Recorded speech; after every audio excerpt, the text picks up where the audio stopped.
warming things up at first. So, man, when I grew up, my first exposure to you was Xena. Remember this guy as Cupid? So, my question, when you were playing that, did you ever imagine that you would play such iconic roles like Dredd and Lord of the Rings, and then in Star Trek? No. So, I mean, as an actor for you, I mean, was it just coincidental that you started getting all these genre-type roles? You know, it's just like one thing led to another, really. Interestingly enough, you know, a lot of the people who worked on Xena and Hercules and shows like that then went on to work on Lord of the Rings, so it was a great kind of training ground if you were. Right on, so we're going to open up the floor. Oh, look how fast you were.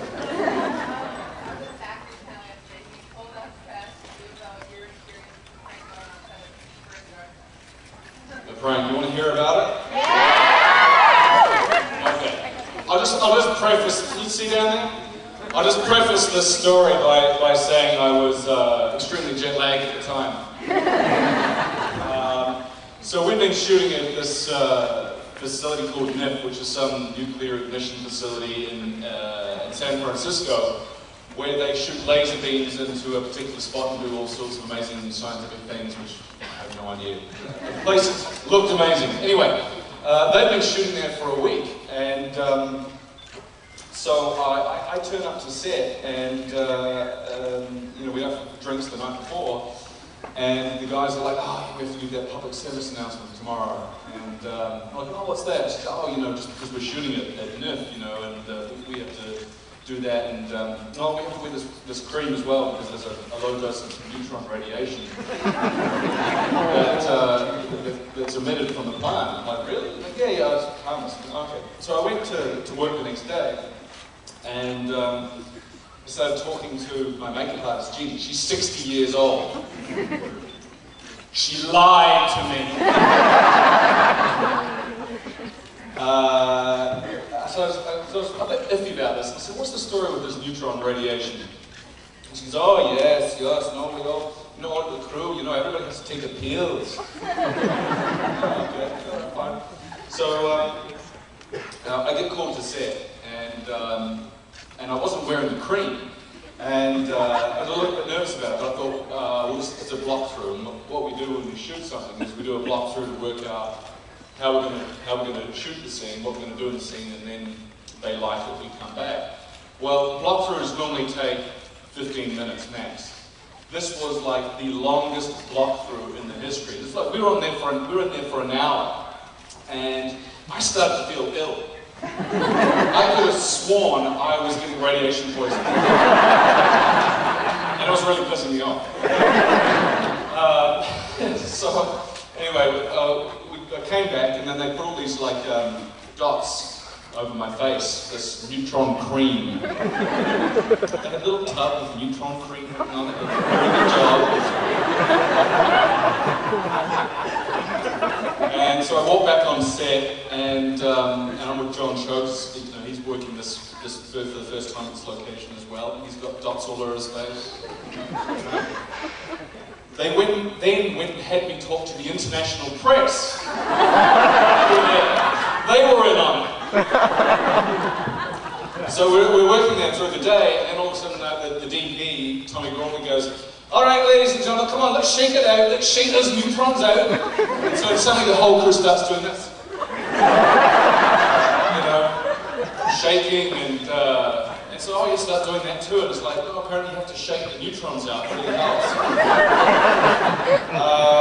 So, anyway, after lunch, I went back to my trailer at lunch, and I had lunch, and I was really not feeling very well by this point, and I was seriously pissed off at why my health was in such jeopardy shooting a movie. I was getting radiation poisoning. So we came back after lunch, and they had us do this public service announcement.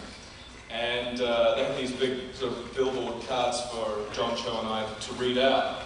And it said things like, we just want you to know that despite what you've heard out there in the community, that NIF is really safe. And I'm like, what is this place? This is insane. And so we're reading the thing, and like the last couple of lines on the second to last card basically said, and most importantly of all, we want you to know that you've been, and then they pull the last card away and went, had.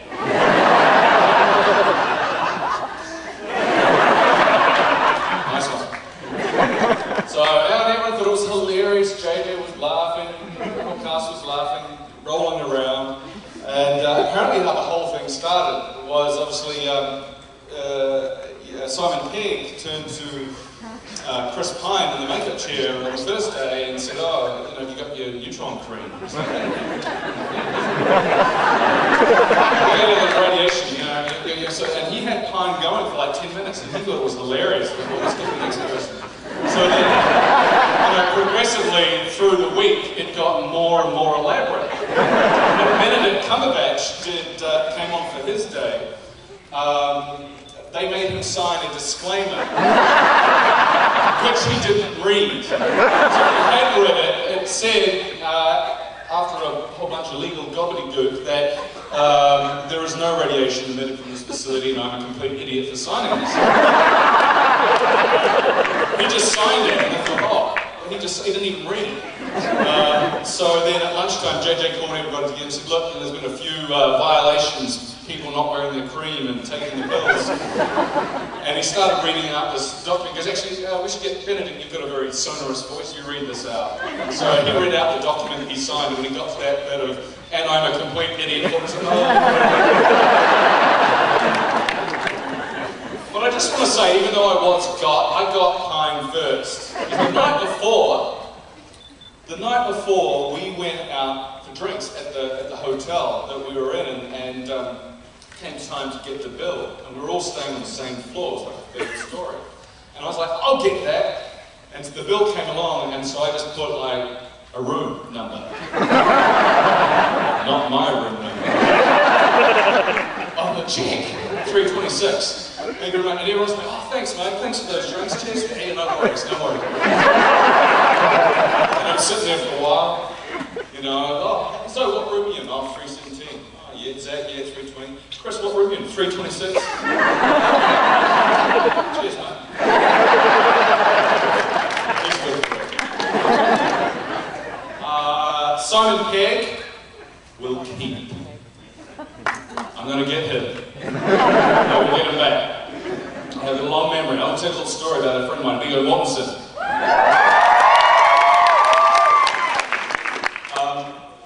Middle of the night, it's like 3 in the morning, the phone goes, and it's my agent, absolutely hysterical. Karl, you got to get on the plane. You got to get on the plane. I'll buy you some red socks. You must get on the plane. The studio will freak out if you don't make it. You know, you're shooting on Monday, you got to get on the plane. I'm like, Jenny, whoa, what's going on?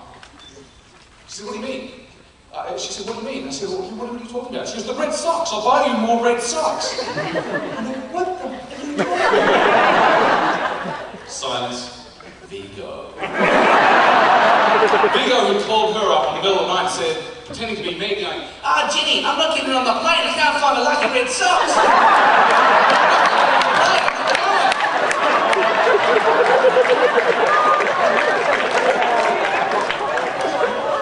Fast forward 10 years. I'm in Spain doing press for Dredd. Viggo's in Spain doing press for his movie called Earned Plan. I'm speaking to the press on Tuesday, he's speaking to them on Wednesday. So the press come in all day long talking to the press, and this is what I say. After my interview, I'll be like, yeah, I've got the day off tomorrow. Yeah. And they're like, oh, what are you going to do? We go, oh, I'm going to go and visit my mate Viggo. He's got a new farm, a goat farm. He's got 10,000 goats. He's making goat cheese in Segovia. So I said this to every single journalist, just like after the interview, off the cuff. It made the televised national.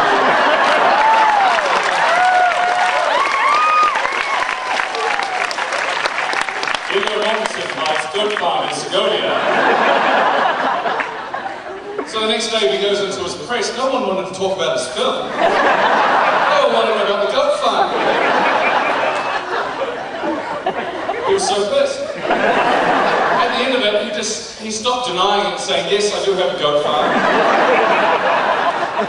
I like the spotted goats because their cheese is sweeter and they fart less. Simon Pegg will keep.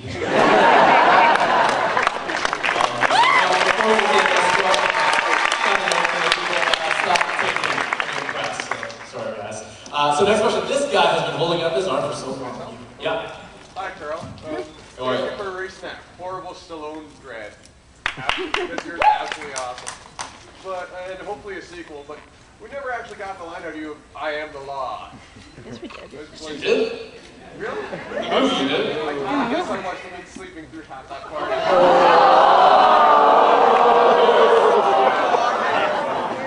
Just for him. In the movie I say, Mama's not the law. I am the law. First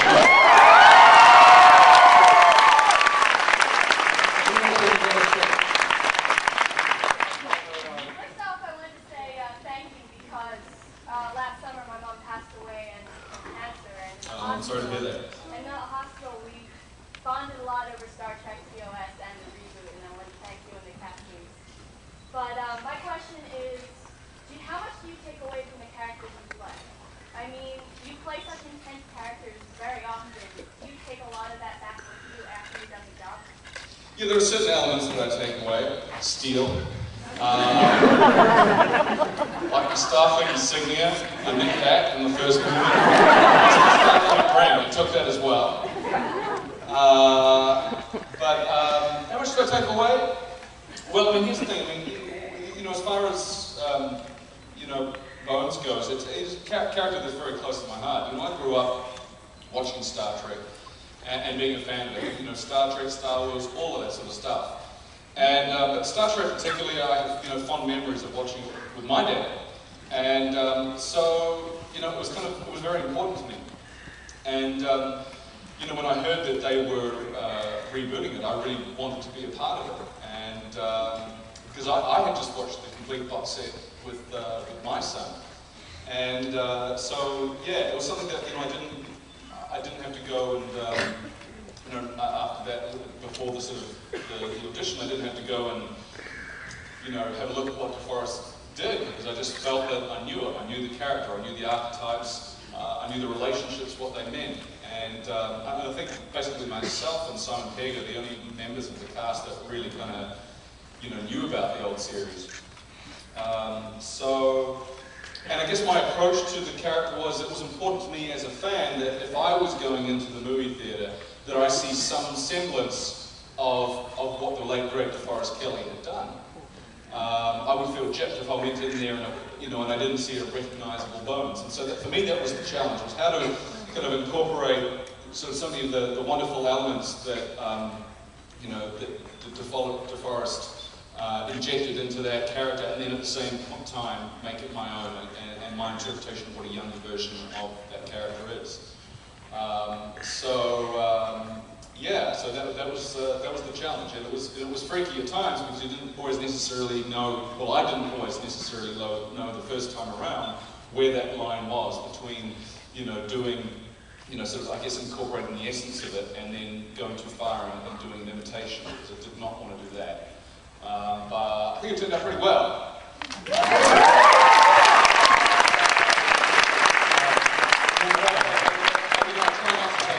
Try not to take the characters home. Sometimes it's harder than others. I was absolutely miserable on Dredd. I was, working out, 3 hours a day, and then that costume was not the most comfortable costume that I've ever worn, and it kind of puts you in the mood. So it's hard not to take that home. Oh, right in the aisle. Yep. How did you like playing Cupid from Xena? I loved it. Yeah, Cupid and Xena was a fun character. It was, again, a lot of hard work, and they glued these wings to my back. And the first costume that they made for me didn't have any mechanism in it for me to go to the toilet. Guys, we've got a little issue here. So we need to sort this out, which they did. But that was also, at the end of doing, Cupid for a week, you've got sort of welts and and stuff all over your back, because it's basically, you know, the glue is just, causing issues. But I learned something very interesting on that, actually. I learned that the power of positivity. I knew that there was no point in me complaining about the pain and discomfort that I was in, because nobody could do anything about it. And so I just made up my mind to be positive and put positive energy out there. And I was really quite amazed at what came back to me from doing that. It was on the back of that Rob Tapp had offered me Caesar, the role of Caesar. Obviously, a bunch of other stuff sort of, really came from that. So yeah, it was great. It was a great experience, and I'm very proud of it. Right there behind the tie-dye baby. I didn't get a chance to get my autograph directly from you. I was not allowed to leave this floor, so I'm thrilled to be able to speak to you. I wanted to actually ask about Xena. With regards to, there were a lot of episodes that were comedic or sometimes, downright serious. So, I mean, obviously, Cupid was a little bit more lighthearted. Caesar was a little bit more sort of, darker, a little more evil. In your sort of, what did you prefer? Did you prefer the sort of, playing like the bad guy, or fun-loving Cupid, aside from, the Bad boys have more fun. Right? It was always fun to play those characters on the darker side of life. They dare to do and say the things that we can't in real life. But I think the challenge, I think, to portraying a successful villain is not to make him some stereotypical twirl-the-moustache bad guy. You have to know why he's doing what he's doing. I think that's one of the reasons why Benedict Cumberbatch, his performance in Star Trek was so amazing, because you were enamored by him, you cared for him, you felt empathy for his plight, and then he turned and he became a monster, and then you felt had, and it was just so genius. So yeah, it's that. Thank you. Thank you. Right over there, is that the Batman? Yeah, Batman. There you go.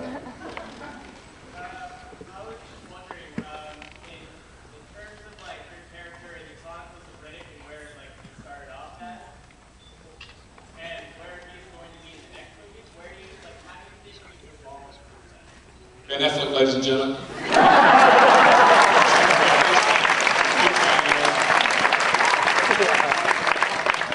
My character in the next Chronicles, I was actually shooting Star Trek at the time, and so I just did a cameo. I came in for one day, and how should I say this? I helped get Riddick off the ship.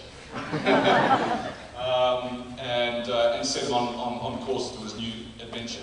I'm looking forward to seeing it. I've seen a bit of the footage, and it looks amazing. And of course, having the opportunity to work with Ben is always great. I really love him. He's a brother.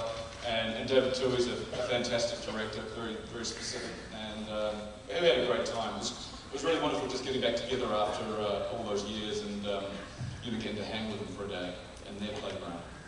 Thank you. Foam finger in the middle. Oh, sorry. She has no voice, so I'm going to have to push this for her. As you started off this, what is your favorite catchphrase that you've ever had to say, even off of Star Trek or any of the other roles that you've done? I'd probably be good. Are you out of your Vulcan mind?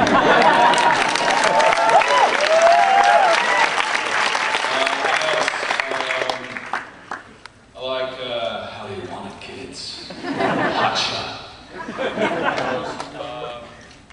Roberto Orsi and Alex Kurtzman are amazing writers, and lines like "Space is full of disease and danger and darkness and silence."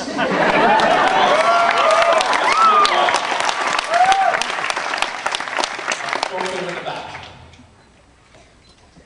If you could come to one of these conventions just as someone here, who would you dress up as? Who's your customer? You.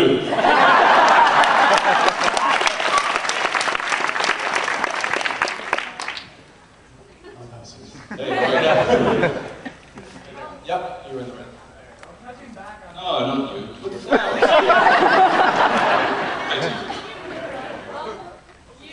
did a lot of movies and television. You played a lot of roles.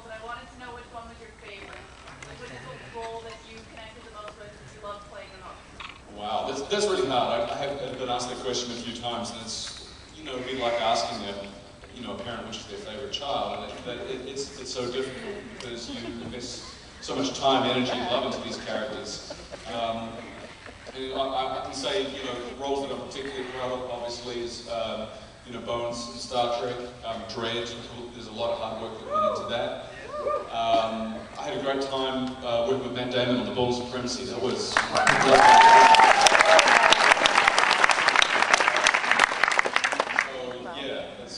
and of course, I did a small independent film back in New Zealand. You probably haven't seen it. It's called Lord of the Rings.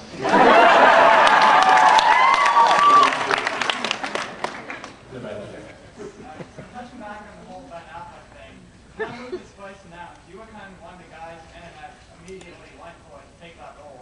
Whether you actually... It's not actually true. I like where your head's at. Was I actually in the role for it? No, I never look, dude. You know, I was shooting Almost Human, and we committed to doing that and Star Trek, and you know that the Batman role I think was sewn up by Ben and his team months and months and months ago. And you got to understand that he's has a long-standing relationship with Warner Brothers, not only as an actor but a director, and you know, I can totally see the business sense to why they went there, and it's going to be interesting to see what he does with it. And I thought Christian did a great job. He really did. You would have been better. Oh, I'm not going to argue with you. I can't wait to see what they do. I can't wait to see that they, it's going to be interesting. Girl with the blue sweater. So, classic Trek romance, Kirk, Spock, McCoy. Spock's role being logic, McCoy, the emotional point of view. Kirk's in the middle, and as captain, he takes the best ideas, goes forward. And that's such an important part of classic Trek. As a fan yourself, you must have seen that. You did such a great job being cast as Bones, amazing. But I kind of felt like the latest film, what with Spock taking all the emotion away, Bones was left as sort of just putting up the cliche, taglines, that kind of thing. And I wondered, where would you like to see the character of Bones go in future films? Thank you. That's a very good question. Obviously, a long-term fan, so am I.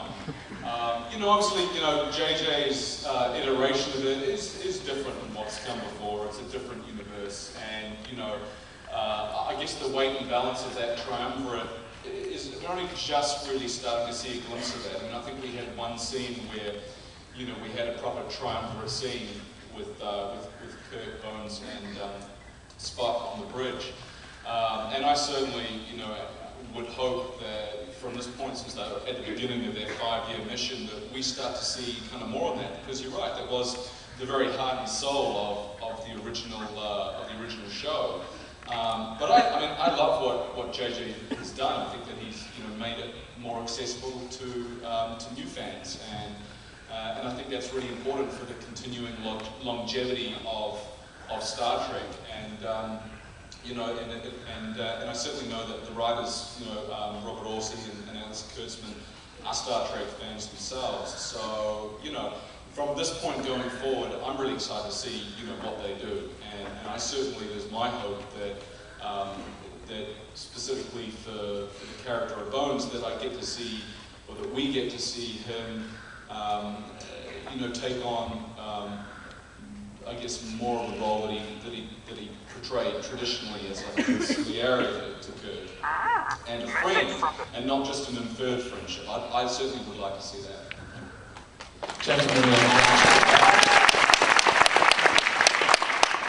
Someone very close to me would like to know if you have a favorite quote for "I'm a doctor, not a..." Yeah, what my favorite quote would be "I'm a doctor, not a swimsuit model." Did you see it? Like a wetsuit picture? Yeah. I can neither confirm nor deny that Chris and I were stuffing stuff down our wetsuit. It's just a rumor.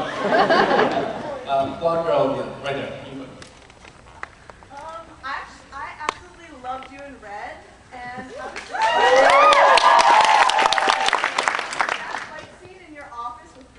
was pretty flippin' intense.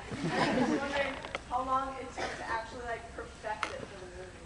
I think we shot that for about 2 weeks. Yeah, it was a challenge. It was a lot of fun, and I actually seriously injured myself doing that. Some move crunched my neck, and it affected my ability to train for Dredd, so I had to get that sorted out. So that was something I took on with me.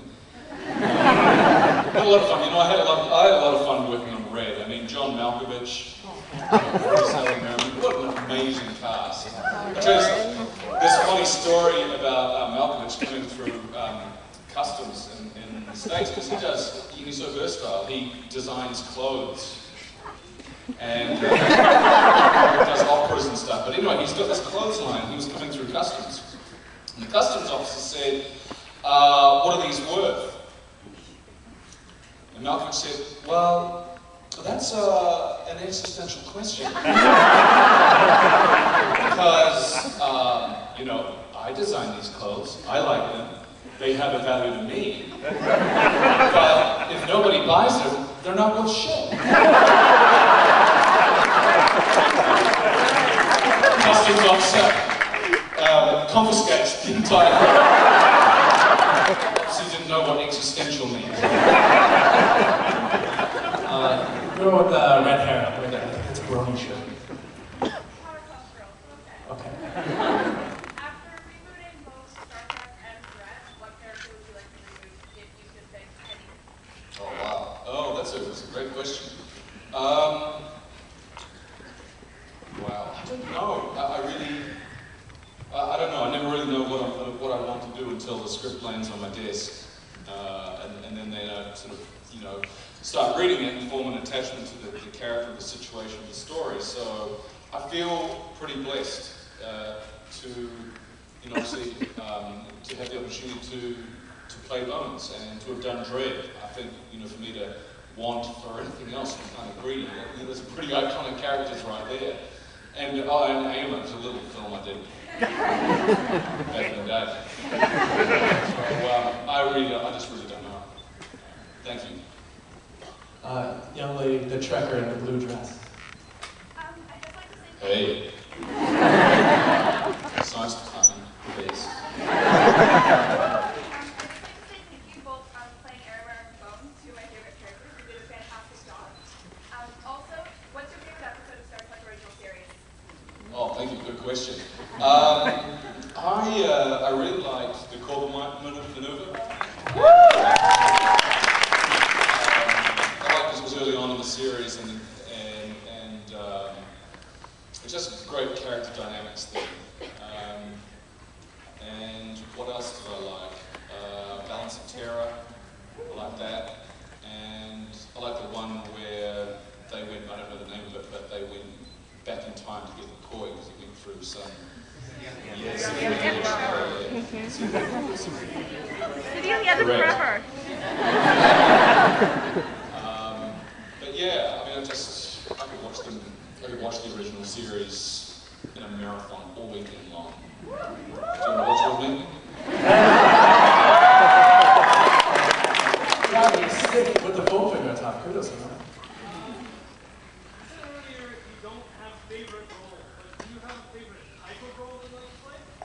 No, I don't. I don't. I enjoy, I mean, you know, I enjoy the physical aspects of doing action work. Anything where I get to drive a car really fast. That's fun. Like in Born Supremacy, we were shooting the streets of Moscow. They trained me up to do a reverse 180, in a Mercedes G-Wagon, and then let me do it. I mean, this job is crazy. You pick up so many skills, deadly skills, that you can never use in real life. I mean, I've fired so many different kind of guns, from a Barrett 50 cal to an AK to, you know, all these skills that are completely redundant outside of my job, but deadly. Yeah, but no, I don't have a preference. I don't have a preference for genre or character or anything, and I just enjoy telling stories, and I enjoy, you know, collaborating with the cast and crew and kind of all working together to make something. The lovely lady has been holding up her hand for so long right there. I just wanted to ask, have you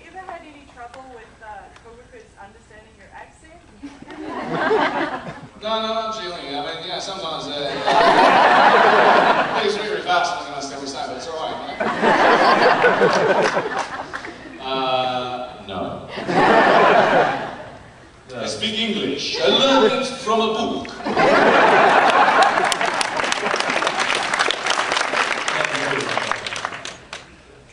Just a question about Star Trek and TV. You know, Star Trek's always been really kind of a TV phenomenon.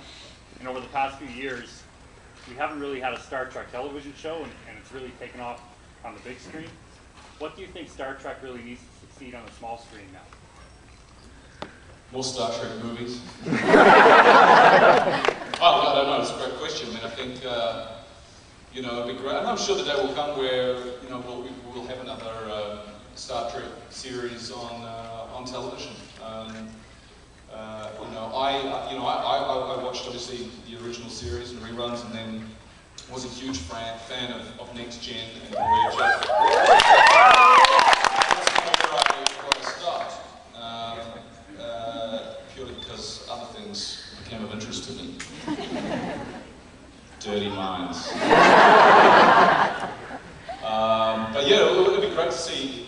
It on television again. I mean, I certainly don't think that, you know, the cast we have doing the movies is going to go and do a Star Trek TV series, but, you know, it's certainly, I think that, you know, if we continue to make these films and they continue to sort of evolve in popularity, then it's, you know, it's undoubtable that Paramount's going to go, hey, we should turn this into a TV show. And think that they've had an original idea. Red glasses? So, you mentioned that you watched TNG and Voyager. How do you think that Kirk and the Enterprise crew would handle the Borg? Oh, that's a good question. That's a very good question. I think that they would definitely deploy the asset called Dr. McCoy.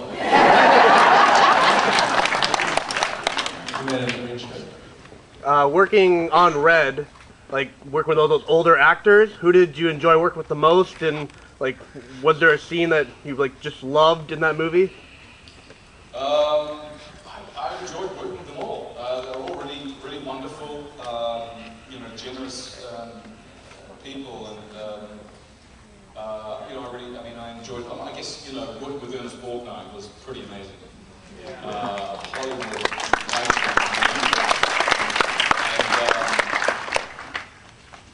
I'm gonna tell you. Any kids here? Okay, I'll tell you a story. So I'm sitting in my makeup chair, getting ready for work, and Ernie is sitting in the makeup chair, and the makeup artist is talking to him. She's like, "Oh my God, you know, Ernest, you're amazing. I mean, you're like 92 years old, and you're still going, and you're still working. You're full of energy, you're vivacious. I mean, how do you do it?" And he turned to her and goes, "I masturbate."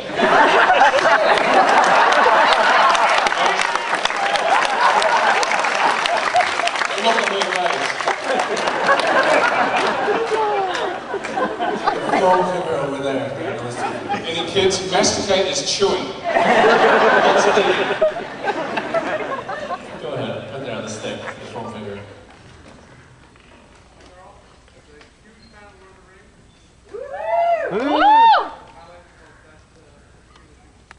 Any highlights? I think, well, yeah, I mean, I've got many, obviously. I mean, for me, just being a part of that was, you know, was incredible. You know, watching an actor like Viggo work was amazing for me. The way that, just to see the way that he would approach a scene, that every single take, it would be different. There's such a command of his craft that he would offer the director the luxury of choice and keep the scenes fresh, and that was really amazing to watch. You know, likewise, you know, watching the likes of Ian McKellen and Brad Dourif and, you know, really incredible actors. You know, watching, you know, Peter Jackson simultaneously direct 3 movies. You know, every single day he's got like 7 monitors in front of him. Not only is he directing, you know, the unit that we're on, but he's receiving like satellite footage from other units in the vicinity. Sometimes you'd be on an adjacent soundstage, and you'd be working away, and an AD would come up to you with a walkie-talkie, and it would be omnipresent Peter Jackson. And he'd be watching and he'd say, oh, I like what you're doing. You know, try this or try that. You know, or other times you'd be working away and you'd do a bunch of takes and then you'd take like a little clamshell video monitor through to his stage where he was working, and then you know, so while you're waiting, you're watching Christopher Lee and Ian McKellen do a scene, and it's like, wow, it's pretty cool. And you go over to Pete and he goes, oh yeah, pretty cool, try this, try that, and you know, it's amazing. I think one of the sort of more special times for me, I guess, was shooting that scene where Éomer and his riders surround Aragorn, Legolas, and Gimli. That was one of my favourite scenes. Almost didn't happen because they forgot to pick me up that day. So I had to do a mad drive to work around in the middle of somewhere in the South Island. And that was a particularly special day. I just loved that. It was really really fluid, and I like the way that Peter shot it. You know, he did a lot of handheld camera stuff, and he wanted to feel kind of like, not kind of like captured footage or put you right amongst it, like you were right there over the shoulders of, you know, some of those characters. And he's just such a super smart director and a lovely guy. And you know, I remember one day we were about a week before we were scheduled to shoot that, I went up to him and said, look, we're shooting this big scene next week, I'd love to chat with you. He said, sure, let's come back at the beginning of lunchtime and we'll have a talk about it. And we're on this hill shooting another scene, and there's like, you know, 1,000 crew members cast. So true to his word, we break for lunch, and sort of I go over to him, we sit down, and the crew is packing away the set and stuff. And it literally is just Peter and I there for an hour, just discussing the scene, making slight amendments and talking about it. And I just remember just fond memories of his wit and his humour, and, you know, us joking about Éomer defiling the orcs and what that meant, burning bodies and all the stuff, and he loved that. And it was amazing. At the end of it, I sort of, we looked up and discovered that we were the only two left on this side of this mountain, and everyone else had disappeared. And it was just so wonderful. It was just so available, and you know, I can't wait to see the next installment of The Hobbit. It's going to be terrific. So, yeah.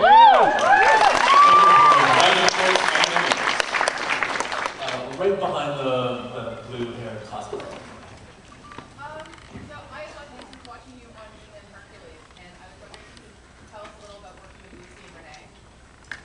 Oh, thank you very much. That's long-term. Thank you. I just, you know, I had a great time working with them. I'll tell you this funny story. So we're shooting this scene. I'm Caesar. I think it was an episode called Destiny.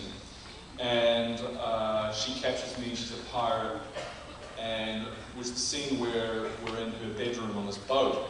And she has to do this kind of sexy kind of stalk across the bed at me. And I was so enamored with what I was seeing coming at me, I didn't want to blink. She got halfway off the bed and my eyes are getting wider and wider. At that point, one of my contact lenses popped out. I'm not doing this winking thing, and they're like, it's like, you alright then, mate? Yeah, good, keep coming. Great, you know, I mean, you know, one of the, I guess, reasons, you know, why I was inspired to do this show with JJ now called Almost Human, was my experience of working with Lucy, and just to see how she, you know, really handled herself with such a degree of integrity and professionalism through the run of that show. And I learned a lot from her, and the things that I learned from her back then, I'm using today. And you know, I think I will be forever grateful to her and to Rob Tappert and everyone involved in that show. Last couple of questions. The guy with the rolled up white sleeves. Hey, Karl. So, if you had to pick one character out of Éomer or Dredd, who would win in a fist fight? Dredd. But Avatar can't take care of himself. I'm sure he can. Dredd's just a machine. Your work today has been just phenomenal. So Firstly, I agree with you. Secondly, why not? Yes, you can. At the next convention that I come to.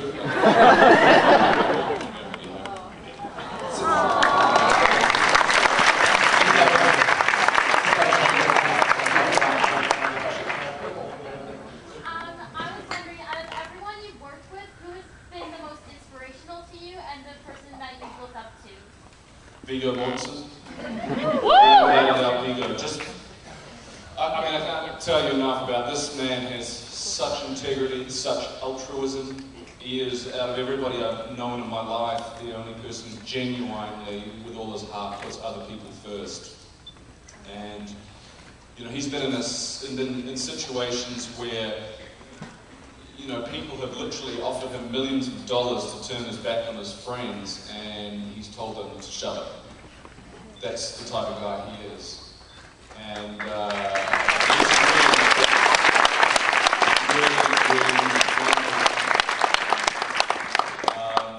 and not only for who he is as a person, spiritually, and just his whole sort of way that he operates in life, but I also, you know, I love his art, his photography, and he's an amazing actor, and an amazing dad, and just a huge inspiration for me. And if I'm ever in a situation where I'm not sure of, you know, how to handle it, you know, I would often think of him and think, well, what would he do? How would he handle this? And then I usually come up with, you know, the right way.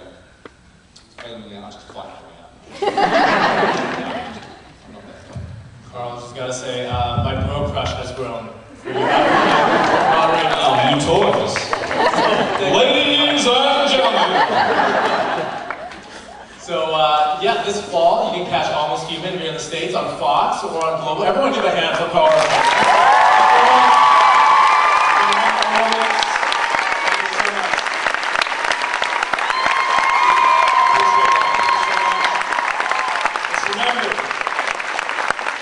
Space is full of disease and danger, darkness and